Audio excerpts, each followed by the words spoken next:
अस्सलामुअलैकुम स्टूडेंट्स, कैसे हैं आप सब। आज इस क्लास में हम शुरू करेंगे और इंशाल्लाह कंप्लीट भी कर लेंगे चैप्टर नंबर 10 जिसका नाम है इंडस्ट्रीज ऑफ पाकिस्तान। यहाँ पे एक वर्ड आ रहा है इंडस्ट्रीज। अगर मैं इंडस्ट्री की बात करूं तो इंडस्ट्री क्या होती है। इंडस्ट्री के अंदर आपके पास बहुत सारे एक जैसे बिजनेसेस आ जाते हैं। इंडस्ट्री के अंदर आपके पास बहुत सारे एक जैसे बिजनेसेस आ जाते हैं जो किसी सिमिलर प्रोडक्ट में डील कर रहे होते हैं, उसे मैन्युफैक्चर कर रहे होते हैं, उसे सेल कर रहे होते हैं। वो कहलाती है इंडस्ट्री। अब उसमें सोल प्रोप्राइटरशिप्स भी हो सकती हैं, उसमें पार्टनरशिप्स भी हो सकती हैं, उसमें कंपनीज भी हो सकती है, small medium large scale enterprises भी हो सकते हैं।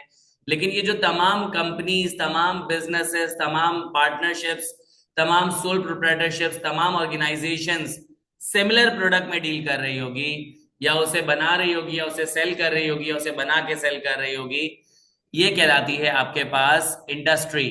एक इंडस्ट्री दूसरी इंडस्ट्री से अलग होती है। सर इंडस्ट्री की एग्जांपल दें। एक बिजनेस है, वो क्या करता है कि कपड़े बनाता है पहनने के। एक बिजनेस जो है वो धागा बनाता है।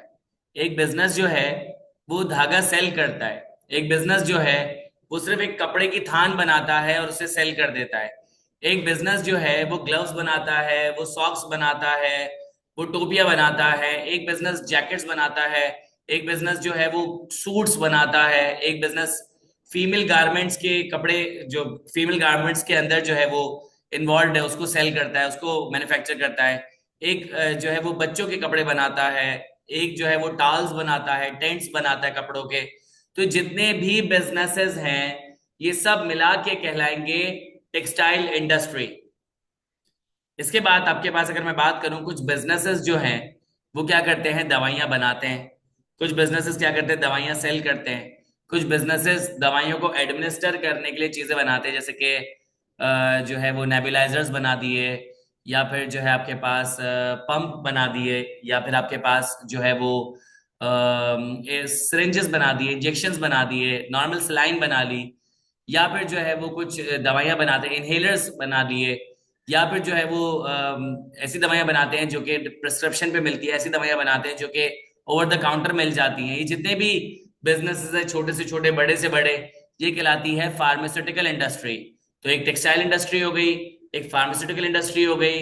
टेक्सटाइल इंडस्ट्री में कपड़ों का काम हो रहा होता है, कोई कपड़ा बना रहा है, कोई बेच रहा है, कोई धागा बना रहा है, कोई धागा बेच रहा है, कोई ड्रेस बना के बेच रहा है, कोई टेंट बना के बेच रहा है, कोई कर्टन बना के बेच रहा है, कोई कोई बेडशीट बना के बेच रहा है, कोई ग्लव्स बना के बेच रहा है। तो सिर्फ कपड़ों का काम चल रहा है तो वो पूरी इंडस्ट्री क्या कहलाएगी, फार्मास्यूटिकल इंडस्ट्री कहलाएगी। इसी तरीके से दवाइयां बन रही है, दवाई सेल हो रही है, दवाई को एडमिनिस्टर किया जा रहा है, ये पूरी इंडस्ट्री कहलाएगी फार्मास्यूटिकल इंडस्ट्री। इसी तरीके से आपके पास जो है वो कॉलेजेस हैं, स्कूल्स हैं, कोचिंग सेंटर्स हैं। आपके पास जो है वो वोकेशनल ट्रेनिंग सेंटर्स हैं, आपके पास कंप्यूटर ट्रेनिंग सेंटर्स हैं, आपके पास इंग्लिश लैंग्वेज सेंटर्स हैं, आपके पास सीए के इंस्टीट्यूट्स हैं, एसीसी के इंस्टीट्यूट्स हैं। ये सब मिला के क्या कहलाएंगे, ये सब मिला के कहलाएंगे आपके पास एजुकेशन इंडस्ट्री। तो एजुकेशन इंडस्ट्री आपके पास होती है, फूड इंडस्ट्री आपके पास होती है, हेल्थ इंडस्ट्री आपके पास है, फार्मास्यूटिकल इंडस्ट्री आपके पास है, पावर इंडस्ट्री आपके पास है, टेक्सटाइल इंडस्ट्री आपके पास है, ऑटोमोबाइल इंडस्ट्री आपके पास है, एविएशन आपके पास है, टूरिज्म की इंडस्ट्री आपके पास है, एंटरटेनमेंट इंडस्ट्री आपके पास है, जर्नलिज्म आपके पास है, बहुत सारी इंडस्ट्रीज हैं। तो इंडस्ट्रीज ऑफ पाकिस्तान में हम चार इंडस्ट्रीज को कवर करेंगे। पावर सेक्टर को कवर करेंगे, हम टेक्सटाइल सेक्टर को कवर करेंगे, हम फार्मास्यूटिकल इंडस्ट्री को कवर करेंगे, और हम ऑयल एंड गैस एक्सप्लोरेशन को कवर करेंगे। तो इंडस्ट्री उम्मीद है आपको समझ आ गया हो।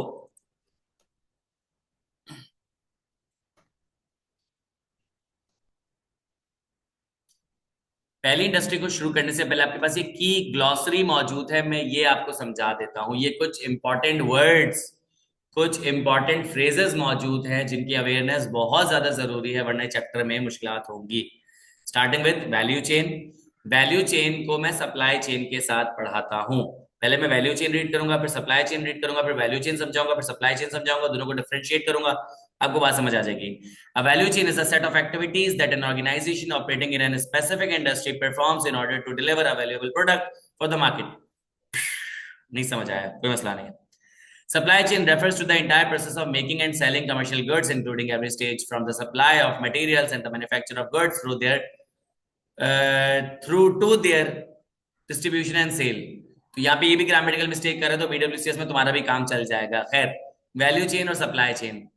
वैल्यू चेन का मतलब होता है कि ऑर्गेनाइजेशन के अंदर वो तमाम सेट ऑफ एक्टिविटीज जो तुम परफॉर्म करते हो ताकि तुम प्रोडक्ट बनाकर कंज्यूमर को सेल कर दो, और वो प्रोडक्ट जो है कंज्यूमर के लिए वैल्यूएबल है, उसके लिए वो प्रोडक्ट नहीं बल्कि वैल्यू है, जिसको जिसको कंज्यूम करने के बाद वो सेटिस्फाई हो जाता है, called value chain. On the contrary, supply chain का मतलब होता है वो तमाम एक्टिविटीज, वो पूरा प्रोसेस जिसमें आप प्रोडक्ट को बनाते हो, फिर आगे सेल करते हो, फिर सेल करते हुए आप एफिशिएंसी शो करते हो, कॉल्ड सप्लाई चेन। सर सुनने में तो मोरलेस एक जैसे लग रहे हैं, पढ़ने में तो मोरलेस एक जैसे लग रहे हैं। वैल्यू चेन को रीड करो, सप्लाई चेन को रीड करो, करो करो रीड करो।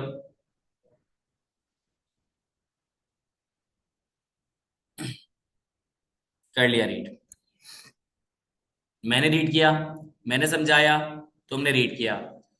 वैल्यू चेन का मतलब है कि वो तमाम एक्टिविटीज के जिसमें तुम प्रोडक्ट को बनाओ, फिर तुम उसे सेल करो, फिर कस्टमर उसे कंज्यूम करे, उसके बाद वो सेटिस्फाई हो जाए, उसकी वैल्यू ड्राइव कर ले, वो इज कॉल्ड वैल्यू चेन।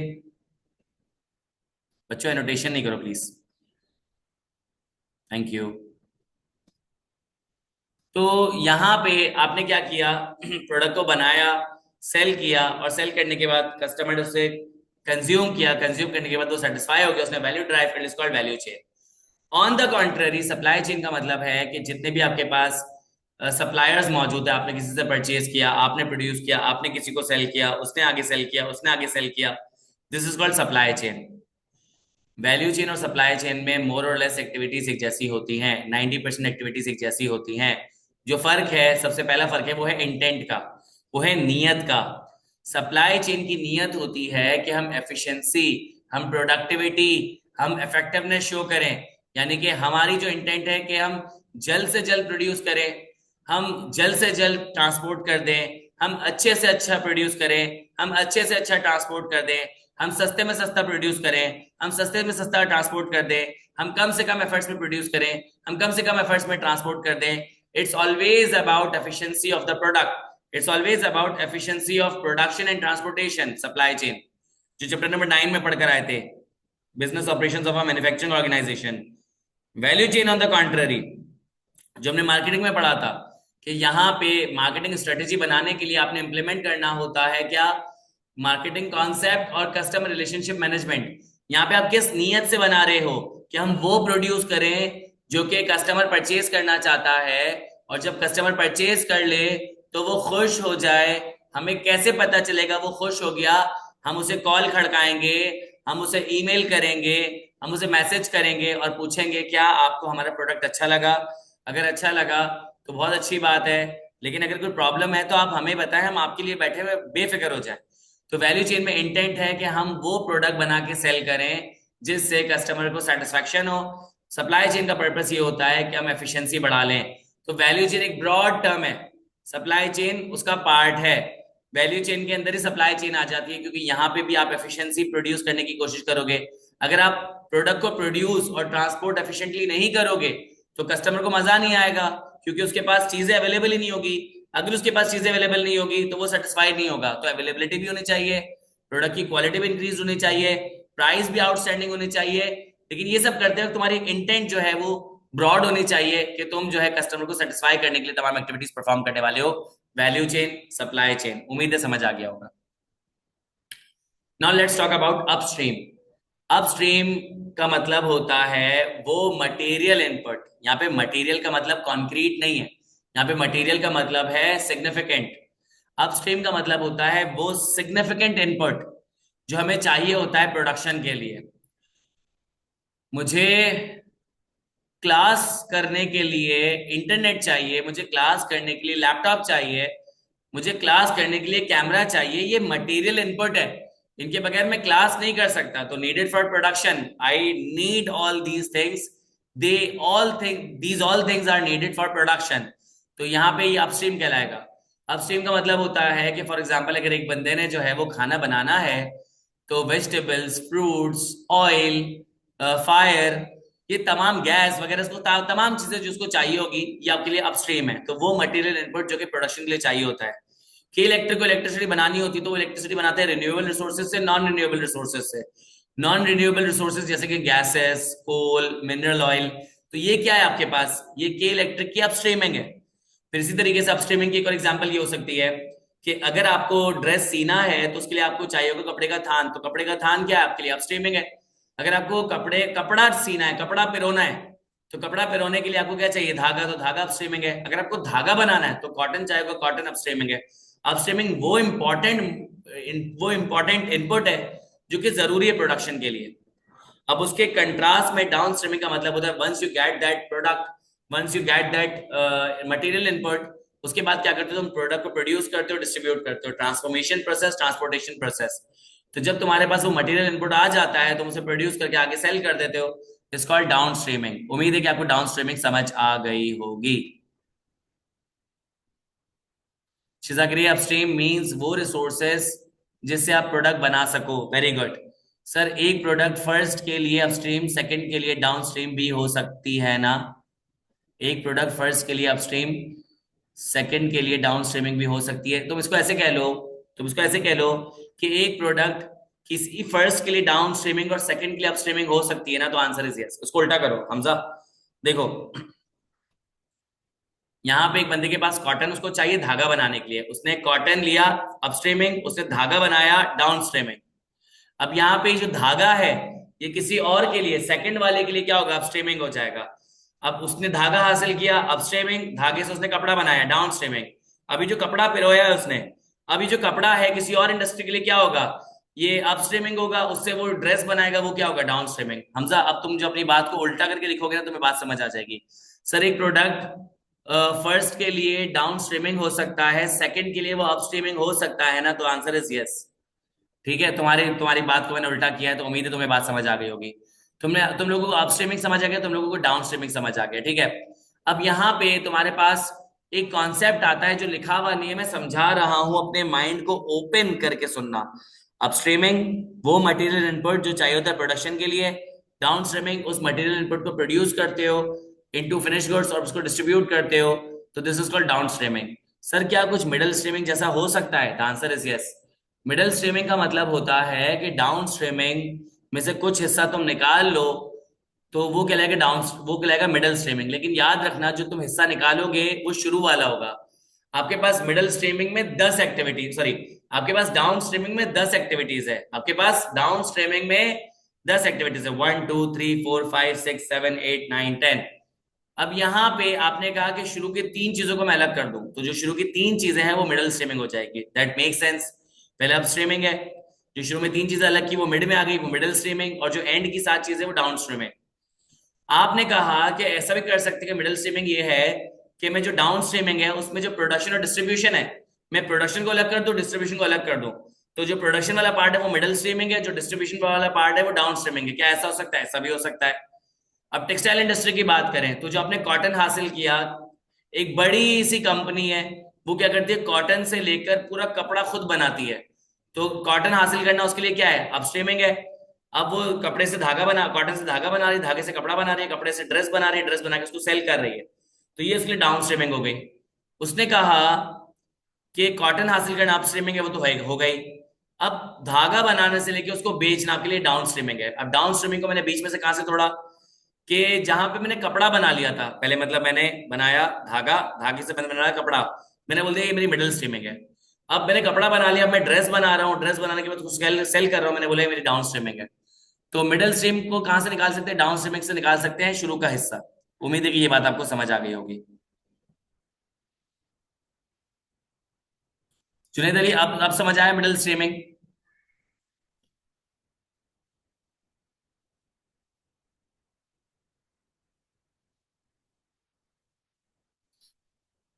चले रिपीट कर देते हैं। मिडिल स्ट्रीमिंग अपने आप में कोई कॉन्सेप्ट नहीं है। आपके पास अपस्ट्रीम होता है, आपके पास डाउन स्ट्रीम होता है। जब आपने अपने लिए मटेरियल इनपुट हासिल कर लिया जो कि प्रोडक्शन के लिए चाहिए था अपस्ट्रीमिंग, अब आप उसको यूज कर रहे हो प्रोडक्शन के लिए, यानी कि फैक्ट्री में वो प्रोड्यूस हो रहा है, उसके बाद वो सेल हो रहा है, this is called down streaming. तो मिडिल स्ट्रीमिंग अपने आप में कोई भी चीज नहीं है। आपने बोला मुझे मिडिल स्ट्रीमिंग बनानी है, तो आप मिडिल स्ट्रीमिंग कहां से तोड़ोगे, अपस्ट्रीम से या डाउन स्ट्रीम से? The answer is down stream से। डाउन स्ट्रीम से कैसे तोड़ोगे? डाउन स्ट्रीमिंग में मल्टीपल एक्टिविटीज होती है, 5, 10, 15, 20। फॉर एग्जाम्पल उसमें 5 एक्टिविटीज है। आपने कहा 5 में से जो पहली एक्टिविटी उसको मिडिल स्ट्रीमिंग का नाम दे देता हूँ, बाकी 4 को डाउन स्ट्रीमिंग का नाम दे देता हूँ। आपने कहा 5 एक्टिविटीज में से शुरू की 2 एक्टिविटीज को मिडिल स्ट्रीमिंग कह देता हूँ, बाकी 3 को डाउन स्ट्रीमिंग कह देता हूँ। आपने कहा 5 चीजों में से शुरू की जो 4 चीजें उसको मिडिल स्ट्रीमिंग कह देता हूँ, आखिरी एक्टिविटी को डाउन स्ट्रीमिंग कह देता हूँ। अब आपने एक बड़ी सी टेक्सटाइल इंडस्ट्री के अंदर जाके देखा तो आपको पता चला कि वो लोग क्या करते हैं, कॉटन से लेकर पूरा ड्रेस बना के मार्केट में बेच कर आते हैं। तो उसके पास सारी चीजें मौजूद है, अपस्ट्रीमिंग क्या है, कॉटन हासिल करना। अब वो क्या करते हैं, कॉटन से धागा बनाते हैं, धागे से कपड़ा बनाते हैं, कपड़े से वो ड्रेस बनाते हैं, ड्रेस बनाने के बाद क्या करते हैं कि वो उसको सेल कर देते हैं। 4 एक्टिविटीज है। उसने कहा कि यार जो मैं धागा बना रहा हूं ना, ये मिडिल स्ट्रीमिंग है, बाकी सब डाउन स्ट्रीमिंग है। उसकी मर्जी। उसने कहा कि यार ये जो मैं कपड़ा बना रहा हूं ना, तो ये क्या है, मेरी डाउन स्ट्रीमिंग, ये मेरी मिडिल स्ट्रीमिंग है। तो ये आपके लिए ये दोनों मिडिल स्ट्रीमिंग हो गई और ये दोनों डाउन स्ट्रीमिंग हो गई। उसने कहा कि नहीं यार, जब तक मैं पूरा ड्रेस रेडी नहीं कर लेता, ये मेरी मिडिल स्ट्रीमिंग है, और डिस्ट्रीब्यूशन जो है वो मैं डाउन स्ट्रीमिंग कर लेता हूँ। यानी कि मैं कर लेता हूँ रॉ मटेरियल हासिल करना या मटेरियल इनपुट हासिल करना up streaming, production middle streaming और डिस्ट्रीब्यूशन डाउन स्ट्रीमिंग। वो उसकी मर्जी है, ये बिजनेस टू बिजनेस वेरी करता है। ये बात थी। जबकि बस डाउन स्ट्रीमिंग में आपकी जितनी भी एक्टिविटीज हैं, उसमें अगर शुरू की कुछ एक्टिविटीज को तोड़ के मिड में ले आओ, वो मिडिल स्ट्रीम कहलाएगा। बस ये था।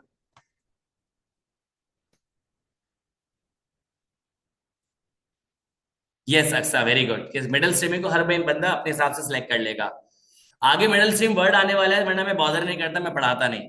जो कॉन्क्रीट कॉन्सेप्ट है वो है अपस्ट्रीमिंग और डाउन स्ट्रीमिंग। वो देख के समझ आ रहा है कि upstreaming refers to the material input needed for production. वो मटेरियल इनपुट जो तुम्हें प्रोडक्शन के लिए चाहिए होता है वो कहलाता है आपके पास अपस्ट्रीम। और डाउन स्ट्रीम का मतलब क्या होता है, जब मटेरियल इनपुट आ चुका है आपके पास, तो आप क्या करोगे, उसको प्रोड्यूस करोगे, डिस्ट्रीब्यूट करोगे, कहलाएगा डाउन स्ट्रीम। उम्मीद है बात समझ आ गई होगी। अगला कॉन्सेप्ट आपके पास आ रहा है वर्टिकल इंटीग्रेशन। वर्टिकल इंटीग्रेशन का मतलब ये होता है कि जब आपके पास सप्लाई चेन है, ये जब आपके पास वैल्यू चेन है, ये जब आपके पास upstream middle stream downstreaming है, ये जो पूरी आपके पास प्रोसेसेस मौजूद है बिजनेस के, प्राइमरी सेकेंडरी टर्शरी। आप प्राइमरी सेकेंडरी टर्शरी कह लो, आप upstream middle stream down stream कह लो, आप पूरी सप्लाई चेन कह लो, आप पूरी वैल्यू चेन कह लो।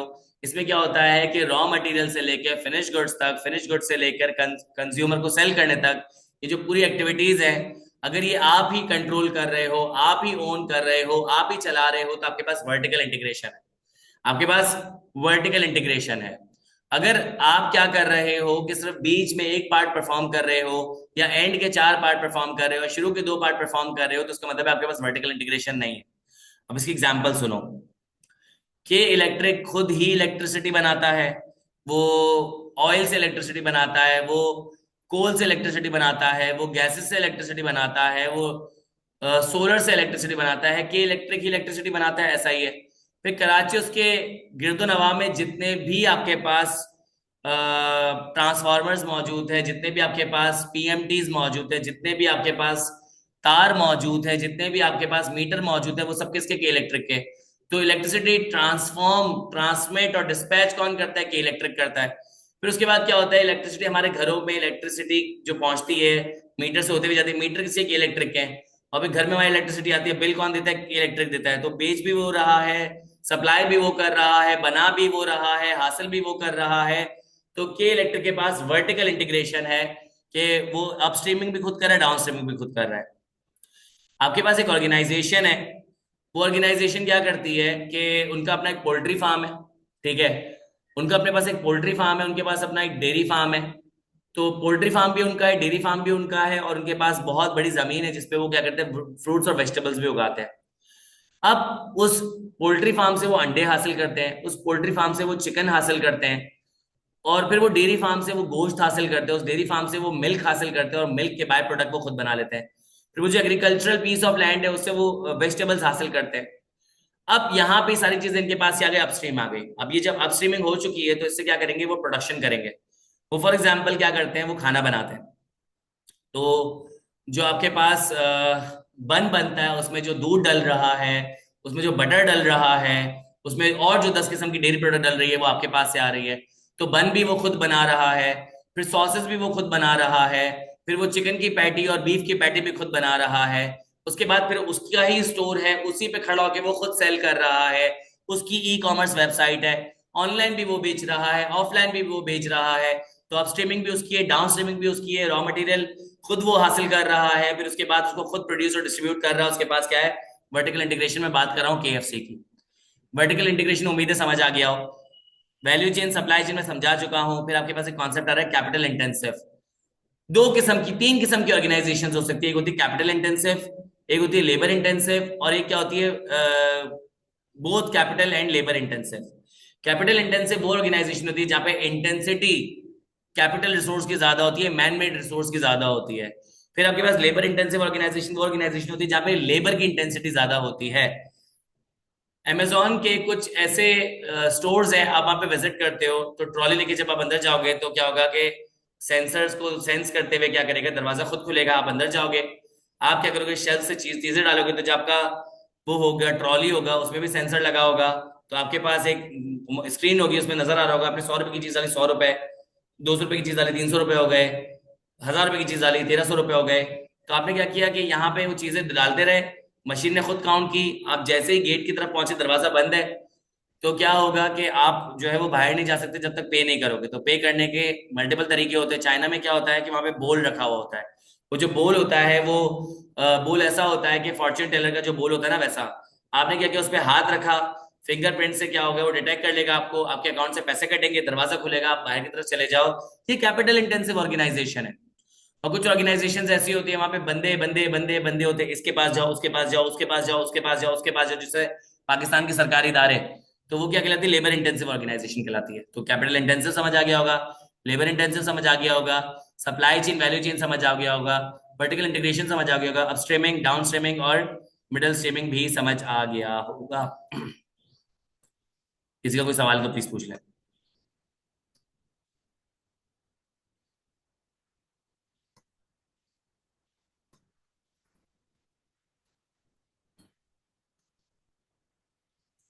अब मैं पावर इंडस्ट्री शुरू कर रहा हूँ। हमजा का सवाल है, सर हॉरिजॉन्टल इंटीग्रेशन, बेटा जरूरत नहीं है हॉरिजॉन्टल इंटीग्रेशन की। अभी देखो तुम्हारी वर्कशॉप चल रही है, 2.5 घंटे में चैप्टर कंप्लीट करना है। I would love to explain all these concepts to you, लेकिन हम बिल्कुल एंड पे। आपको अपने टाइम की जो ना वो जरूरत को समझना पड़ेगा, ठीक है। इंशाल्लाह कभी और डिस्कस कर लेंगे। Once you do this paper, उसके बाद कभी बैठना हो तो बिल्कुल बैठना, मैं सारे कॉन्सेप्ट समझ समझाऊंगा। अक्सर करिए वापडा वर्टिकल इंटीग्रेशन की एग्जांपल है, नहीं अक्सर मैं अभी पावर इंडस्ट्री पढ़ा रहा हूँ, उसमें देख लेना, ठीक है। कोशिश करो जो मैं बता रहा हूं उस पर फोकस करो, जो मैंने नहीं बताया उस पर फोकस नहीं करो, तुम हमेशा डिस्ट्रैक्टेड रहोगे। मैं अभी भी ग्रुप्स में देख रहा हूं कि अभी भी बच्चे पूछ रहे हैं कि सर वो आईटीबी के लिए बुक रीड करना जरूरी है। तो एक बच्चा बोल रहा है हाँ जरूरी है, तो कह रहा है कि यार वो फिर अगर वो टेक्निकल क्वेश्चन दे देगा तो फिर क्या करेंगे। भाई तो करेंगे ये कि आज से 20 25 30 40 50 दिन पहले तुमने ये सवाल पूछना था। फिर बच्चा बताता कि बुक के साथ साथ टेक्निकल सवाल भी आते हैं। तुम उन 20 25 30 50 दिन पहले से क्या करते, टेक्निकल सवाल को सॉल्व करते, तो तुम्हारे पास बात बन जाती है। फॉर एग्जाम्पल अगर मैं कह दूं कि तुम्हारे पास अभी टेक्निकल सवालात आते हैं पेपर में, तो मुझे बता दो कि इस 29 तारीख से लेकर 17 तारीख तक ऐसा कौन सा जादू कर लेगा वो बच्चा कि जो है वो अचानक से टेक्निकल क्वेश्चंस को सॉल्व करना शुरू हो जाएगा। तो book reading is the only solution. अब एक बच्चा 1.5 होशियार बन के बोलेगा कि भाई मुझे टेक्निकल सवाल सॉल्व करने हैं, तो इतना टाइम तो आपके पास नहीं है कि आप टेक्निकल सवाल सॉल्व करो, क्योंकि आप 10 सॉल्व कर लोगे तो आपके पास 100 और सवाल आ सकते हैं टेक्निकल। आप 100 सॉल्व कर लोगे, आपके पास 1000 और आ जाएंगे। तो इट डजेंट मेक सेंस। तो प्लीज फोकस ऑन समथिंग जो आपको बताया जा रहा है। जो नहीं बताया जा रहा वो एंड में पूछ लेना। अभी क्या पता मैं बता दूं तो वो पूछ के अपना टाइम जाया नहीं करो, ठीक है। चलें, उम्मीद है कि आपको ये बात समझ आ गई होगी। चलें आगे बढ़ते हैं। पावर इंडस्ट्री, पावर इंडस्ट्री में आपके पास ये कुछ पैराग्राफ्स है, मैं पैराग्राफ बाय पैराग्राफ चल रहा हूं। कह रहे हैं electric power supply has a direct positive correlation with economic development and growth of a country. कि अगर आपके पास इलेक्ट्रिक पावर सप्लाई कंटिन्यूअस है तो वो क्या करेगी, पॉजिटिवली कंट्रीब्यूट करेगी इकोनॉमिक डेवलपमेंट और इकोनॉमिक ग्रोथ में।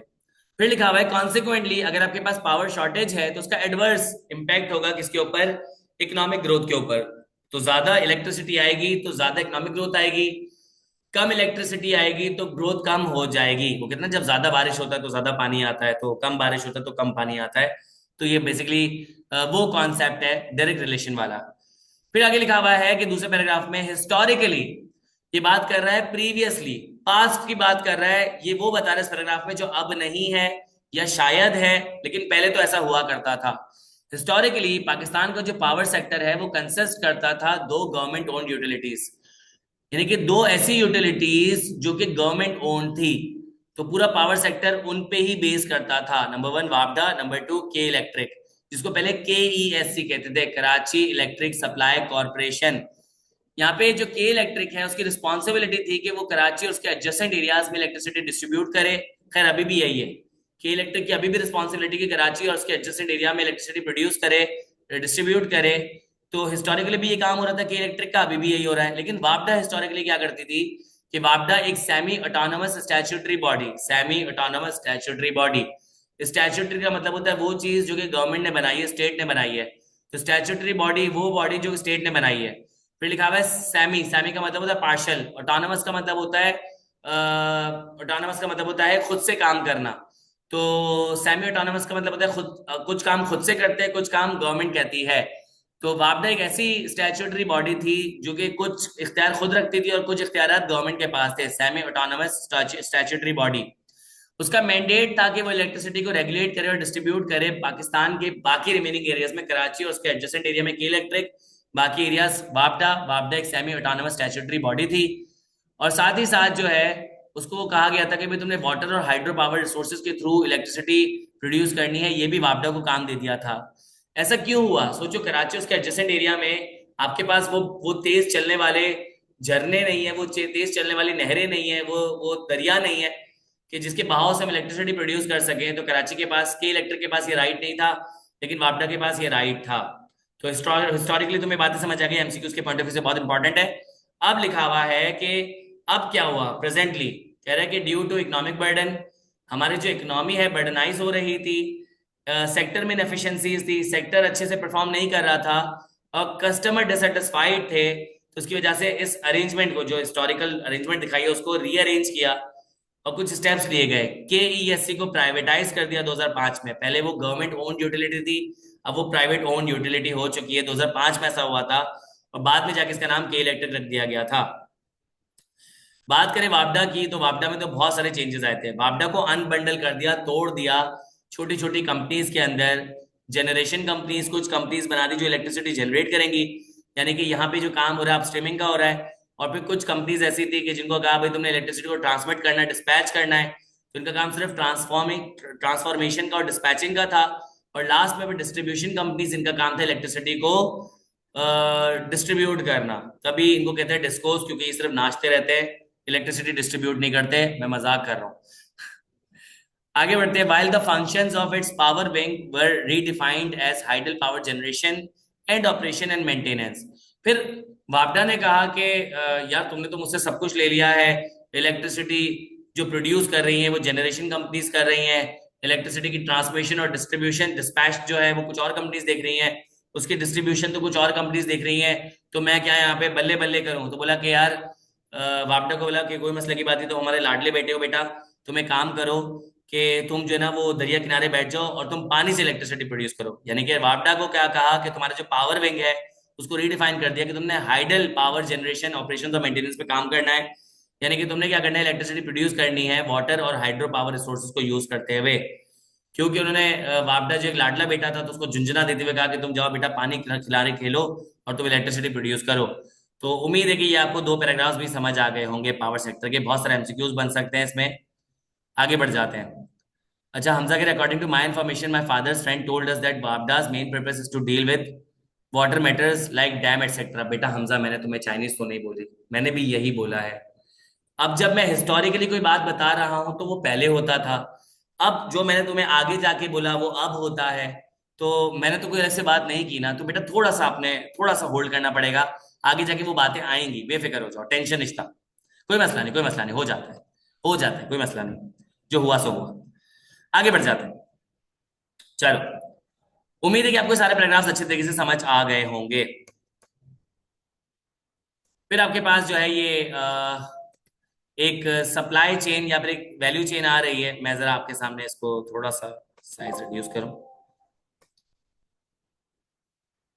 मुझे 1 मिनट दीजिएगा।